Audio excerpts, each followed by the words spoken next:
Hello tout le monde.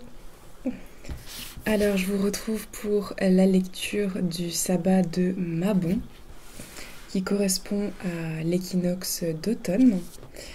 Donc je vous ai ramené plusieurs ouvrages comme d'habitude. Donc j'ai le traité des sorcières. J'ai pris le petit livre qui est une version différente au niveau des explications, voilà, pour chaque sabbat, qui est souvent plus simplifié. J'ai également pris mon automne cosy pour avoir encore une autre version. Et pour finir, j'ai pris un grimoire sur les champignons pour pouvoir apercevoir quelques images de champignons. Parce que c'est bon, là on est parti pour en voir un peu plus que le reste de l'année. Alors c'est parti, on commence comme d'habitude avec le traité.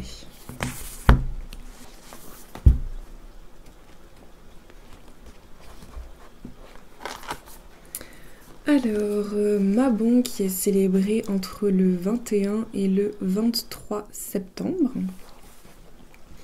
c'est le sabbat des mystères. Avec Mabon, vient le temps de la fin des récoltes et du début des réserves qui serviront à tenir durant l'hiver. Le grand Dieu se prépare pour son voyage vers l'autre monde. Son prochain corps terrestre se développe dans le ventre de la déesse mère qui se repose. L'équinoxe d'automne est un temps pour achever les projets et effectuer un bilan sur l'année écoulée, mais aussi de remercier la déesse pour les bienfaits qu'elle a accordés. Le roi Ou prend les pleins pouvoirs et apporte les mystères des jours sombres. Mabon est en ce sens le sabbat des mystères, de la mutation ainsi que de l'acceptation de l'ombre et de la mort. La forêt habitat du roi Ou est vénérée, tandis que chacun tire des conclusions de ses actions passées et apprend à s'accepter dans son entièreté. Les énergies sont nostalgiques, mais néanmoins propices au rituel de dédication, un rituel d'engagement dans une voie ou une pratique, et de consécration. Activité. Pour fêter l'arrivée du roi Ou, rendez-vous dans les bois. Durant votre promenade, recueillez des glands, du lierre, des pommes de pin, du lichen, qui décoreront votre foyer et votre autel. Par tradition, la sorcière choisit l'arbre le plus beau et le plus vaillant à ses yeux. Elle verse un peu de vin à ses racines en offrande au roi Ou et sollicite sa protection durant l'hiver à venir. Elle prélève quelques feuilles dorées par l'automne qu'elle utilisera dans ses créations d'encens de protection jusqu'à la fin de la saison hivernale. Au cours de ce dernier jour de récolte, préparez le repas du sabbat avec des ingrédients prélevés lors de votre dernière récolte. Réservez-en une part que vous utiliserez en offrande au cours de votre rituel. Cette offrande est destinée à remercier le roi Shen de la lumière et des cadeaux qu'il a distribués durant son règne. Puis préparez vos conserves, confitures, tisanes et liqueurs qui vous nourriront tout au long de l'hiver. Le temps de l'introspection est arrivé et vous pouvez en profiter pour aménager votre intérieur de façon à créer un cocon de douceur et de confort qui pourra accueillir vos proches avec bienveillance. Méditez sur les efforts que vous avez accomplis, ce que vous en avez tiré et ce que cela vous a enseigné. Vous pouvez également pratiquer la divination et interroger les augures sur les mystères de la vie comme sur ceux de la mort. Alors, au niveau des correspondances pour les couleurs, on aura le brun, le rouge, l'orange, le jaune et le violet. Pour les plantes, on a le maïs, le raisin, la passiflore, la belladone, le datura, l'œillet, le chardon, le chrysanthème, le tabac, la sauge, le quintefeuille et l'héliotrope. Au niveau des arbres, on a le noisetier, le pommier, le châtaignier, le chêne, le cyprès et le hêtre. Les pierres, l'ambre, le saphir, l'améthyste, topaze, agate jaune et l'œil de tigre. Et pour les animaux, on aura le chien, le loup, la buse, l'oie sauvage et l'aigle.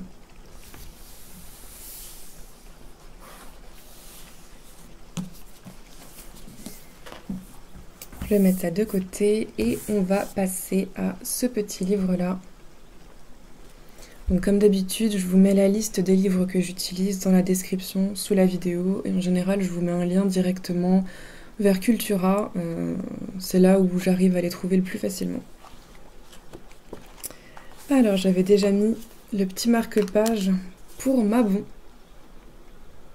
Donc si vous cherchez un condensé de tous les sabbats et vraiment un bon condensé, un bon résumé, vous pouvez partir sur ce petit guide qui se trouve assez facilement, je dirais, et puis qui n'est pas très cher pour les débutants, débutantes, puisqu'il est à 7,95 €. Et si vous voulez quelque chose vraiment de plus condensé, qui traite de vraiment beaucoup de domaines, autant dans les tirages que dans les sabbats, que dans les cycles lunaires. Vraiment, on aura... c'est un peu comme une bible, en fait, de tout ce qu'il y a à savoir. En fait, c'est vraiment un énorme regroupement de tout ce qu'on peut apprendre, en fait. Et du coup, c'est dans ce gros pavé-là que vous pourrez avoir... des réponses, mais du coup on passe tout de suite sur un prix plus élevé qui sera à 39 €. Du coup voilà, si vous êtes débutant, commencez sur quelque chose, on va dire, de plus abordable, autant au niveau de la compréhension qu'au niveau du prix. Alors, Mabon se célèbre à l'équinoxe d'automne. Il marque le moment où le jour et la nuit sont de durée égale, ainsi que le déclin du soleil. Il symbolise l'équilibre. Un peu d'histoire. Mabon représente la fête des moissons, mais aussi l'entrée dans la période sombre. C'est le moment où la nature et les hommes commencent à se préparer à l'hiver, à l'arrivée du froid et des ténèbres. Perçu comme un portail, c'est à Mabon que le voile entre les mondes commence à s'amincir jusqu'à Samhain. Mabon symbolise l'eau, le brouillard, la vieillesse, ce qui se meurt. Comme les feuilles sur les arbres un peu. Pourquoi célèbre-t-on Mabon? C'est une période idéale pour faire le bilan, entamer un carnet de gratitude, faire un travail karmique et penser à nos ancêtres. C'est aussi un moment propice pour purifier intensément notre maison, notre corps et notre esprit, et pour libérer toute forme d'énergie négative. On prend conscience que la vie est précieuse et on éprouve de la gratitude envers les dons de la nature. Les énergies de Mabon nous invitent à rechercher l'équilibre, l'apaisement et l'ancrage. La méditation, l'introspection, la lecture, le développement personnel et spirituel sont des activités toutes indiquées. On prend le temps de se reposer, de faire des activités d'intérieur afin de se préparer à traverser la période sombre. On range nos graines, notre maison, on s'organise et on réalise un rituel de protection.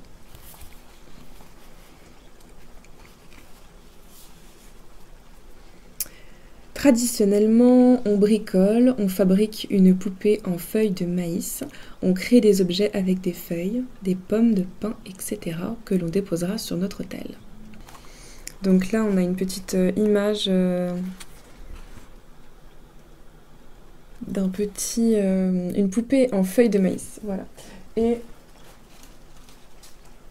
c'est celle que j'ai réalisée l'année dernière. Je vous l'avais montré dans le vlog d'automne.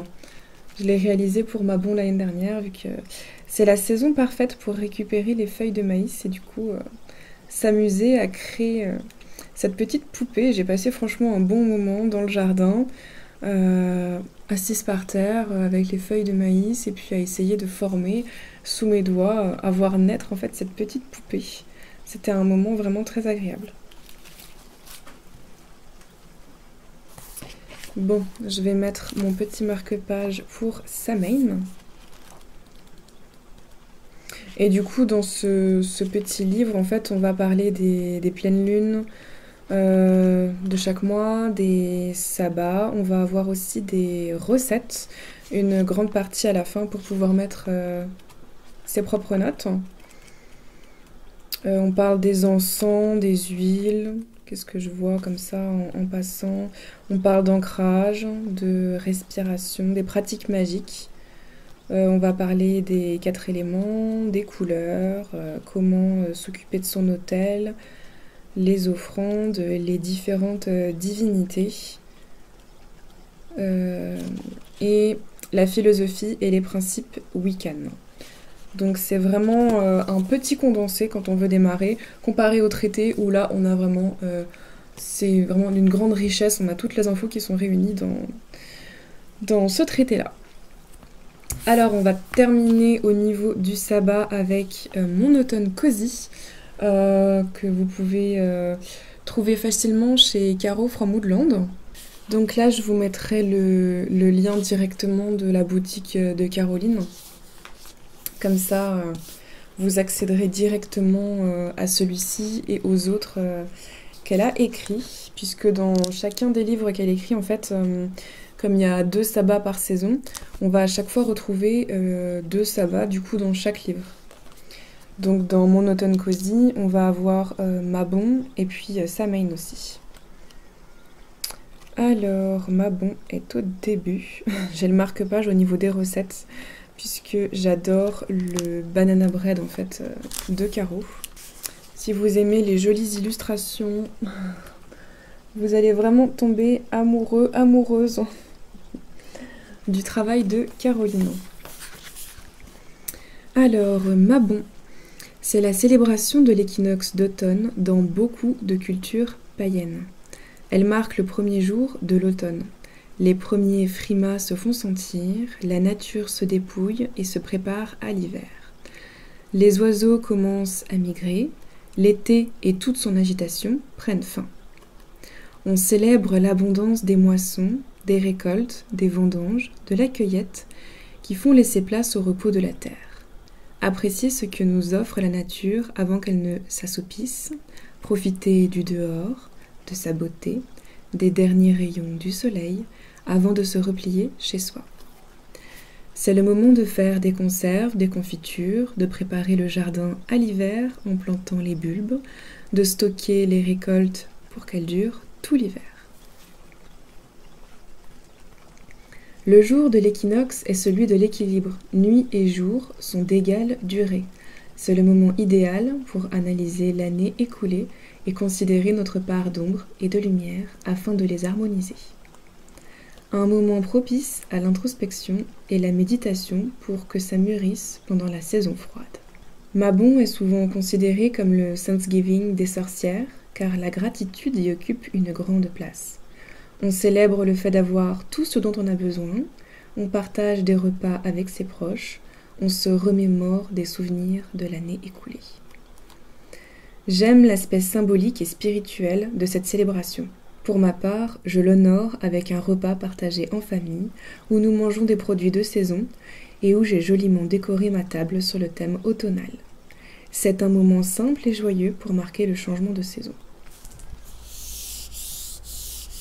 Donc là, je vous ai lu 3 ouvrages différents et on peut voir que dans le traité, c'était une version assez pointilleuse où on avait vraiment des choses précises, où c'était vraiment basé sur la sorcellerie.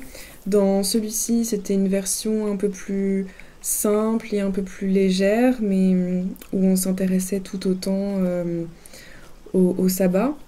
Et dans celui-ci, c'était une version très poétique, je trouve, donc chacun peut être réceptive à une lecture différente. Et pour finir, on va feuilleter ce grimoire pour voir quels sont les champignons qu'on peut croiser en forêt ou dans les prairies à la saison automnale.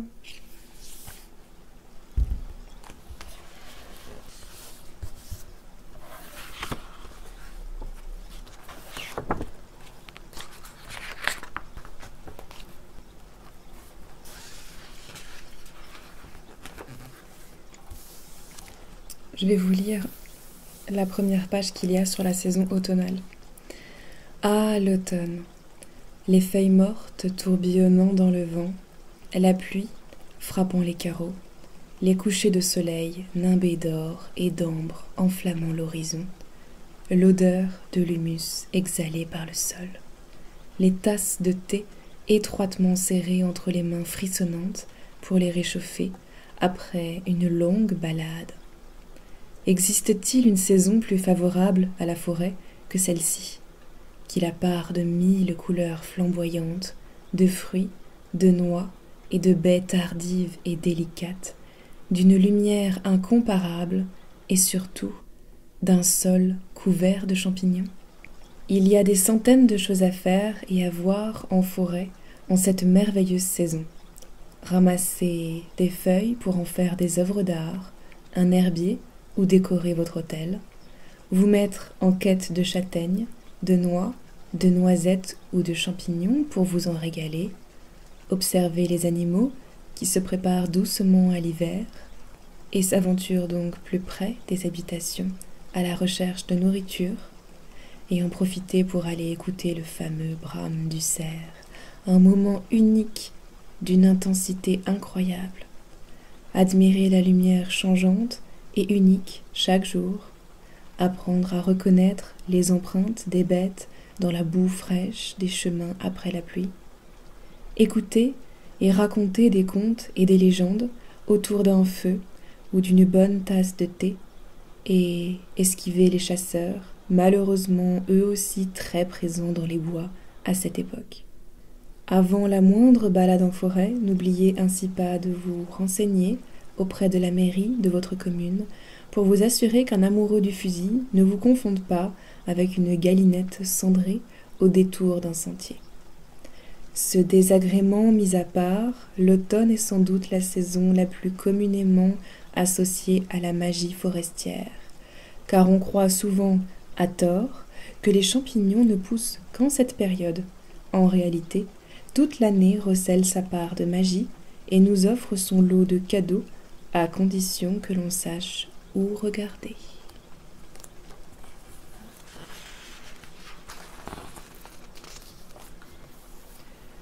Alors, par ici, nous avons l'amanite des Césars.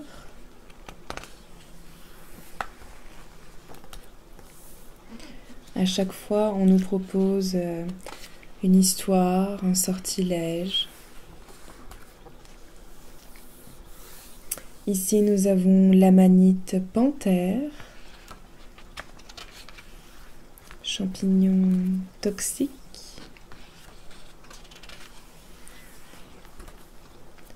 L'amanite printanière.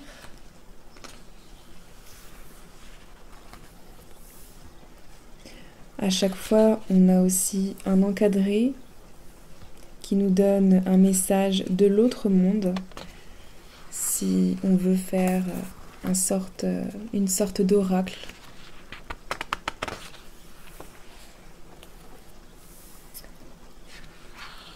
On a plusieurs histoires pour chaque champignon. L'amanite vireuse. Elle est mortelle, celle-ci.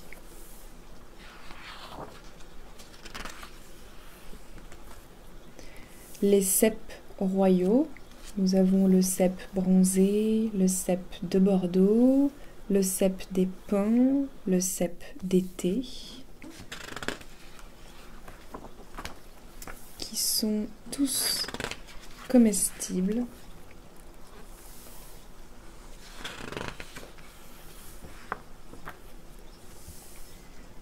C'est un livre très intéressant. Quand nous découvrons un champignon en forêt, les enfants aiment beaucoup que je leur lise l'histoire qui est associée dans ce livre. Le champignon de Paris. Comme tous les vrais Parisiens, le champignon de Paris vient d'ailleurs, probablement de Chine ou d'Égypte. Cependant, il fait partie de notre paysage gustatif depuis si longtemps que l'on en oublie ses origines. Depuis 1670, sur l'impulsion du jardinier de Louis XIV, il est cultivé sur couche, d'abord en plein air, à Versailles même, puis à couvert, avant de se retrancher dans ses caves, où sa culture prospère encore aujourd'hui. Depuis tout ce temps, pas étonnant qu'il soit devenu le champignon par défaut dans nos assiettes et notre imaginaire. À force de le côtoyer, il est devenu aussi familier et emblématique qu'une autre parisienne notable, la fameuse Tour Eiffel.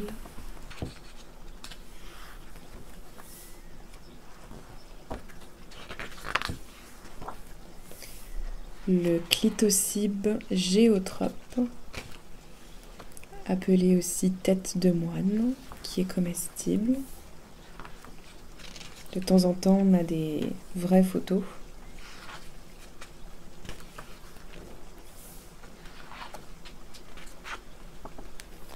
Le cortinaire violet, comestible lui aussi. Donc à chaque fois, on a un passage qui s'appelle vie de champignon, un passage qui s'appelle dans le chaudron,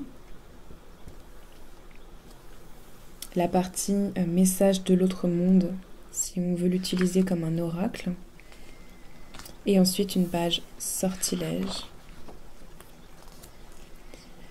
Les girolles, donc la girole et la chanterelle en tube.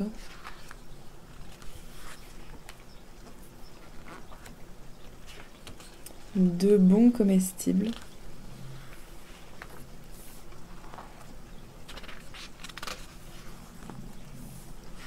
Encore des histoires. L'hippolome en touffe, qui est toxique. Et en voyant son illustration, je sais que c'est un champignon qu'on voit assez souvent en forêt.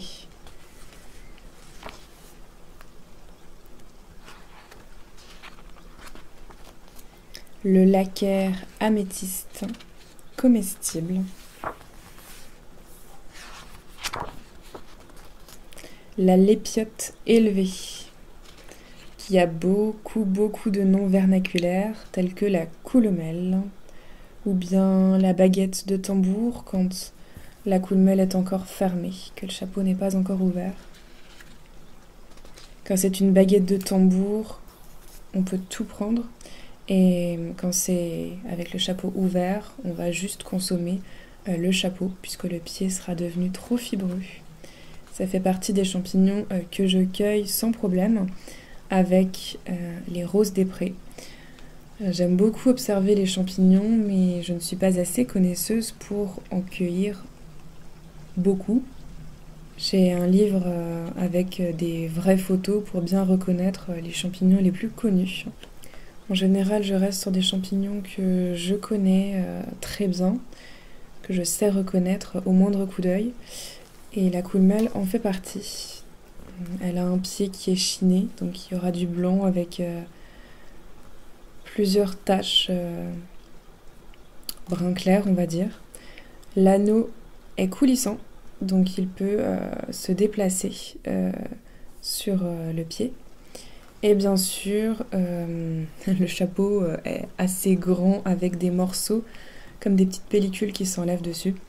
Et pour que ce soit vraiment la coulomelle, la lépiote élevée, on dit qu'il faut qu'elle fasse au moins 10 à 12 cm de haut. Si c'est en dessous, on peut la confondre avec d'autres champignons, parfois dangereux. On peut bien voir les morceaux qui se soulèvent du chapeau.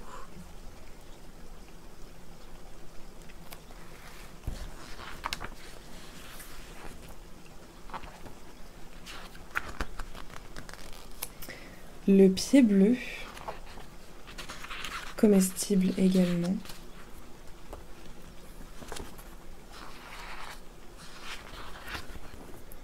Le pied de mouton, comestible.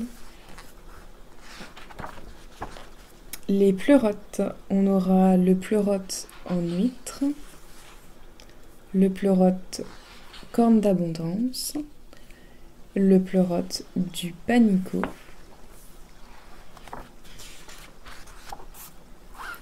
le rosé des prés, agaric champêtre. On en a plein juste devant chez nous, dans un champ en friche. C'est un peu le cousin du champignon de Paris, exactement le même goût, en meilleur j'ai envie de dire. Et les lamelles vont être rosées en dessous. Et quand ils sont tout jeunes, on a l'impression que c'est comme du beurre, comme ça. avec un petit bout de noisette parfois. On les adore avec les enfants. Et quand c'est la saison, il peut en avoir toutes les 24 heures des nouveaux pieds. C'est vraiment un bon champignon. Les russules. La russule émétique, la russule verdoyante, la russule dorée, la russule charbonnière. Donc les russules sont toutes comestibles. Et la russule jolie, par contre, elle n'est pas comestible. Mais son chapeau est rouge et peut nous faire penser à une amanite tumouche. Donc ce sera peut-être plus simple de la reconnaître, celle qui ne se mange pas. Le strophère vert de gris, non comestible. Il a vraiment une couleur étonnante.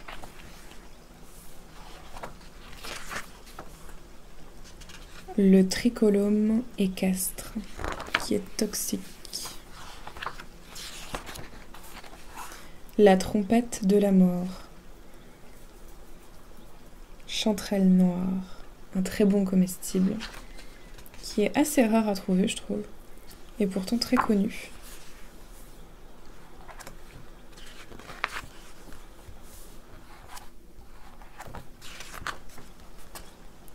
Les vesses de loup.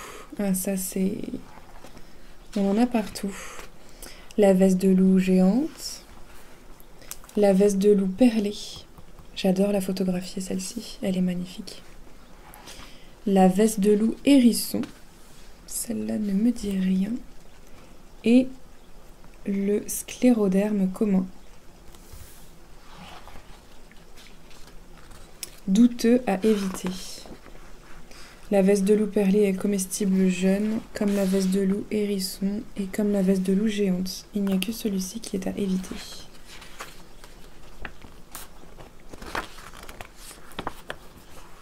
Et ensuite, c'est la forêt en hiver.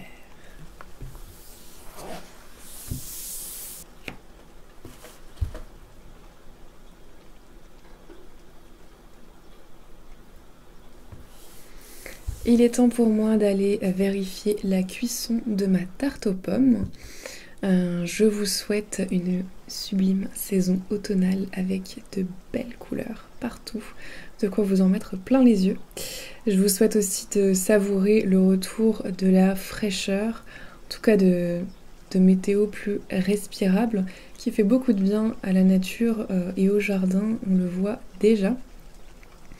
Et de savourer avant que l'hiver n'arrive, puisqu'en général, il y a beaucoup moins de couleurs et c'est une saison moins attrayante. Donc, savourez bien cette belle saison colorée. Et n'hésitez pas à aller vous balader en forêt. Les noix, les noisettes, les châtaignes, les champignons, les feuilles mortes à ramasser, faire du bricolage ensuite. Il y a tellement de choses à faire en automne. C'est vraiment que du bonheur.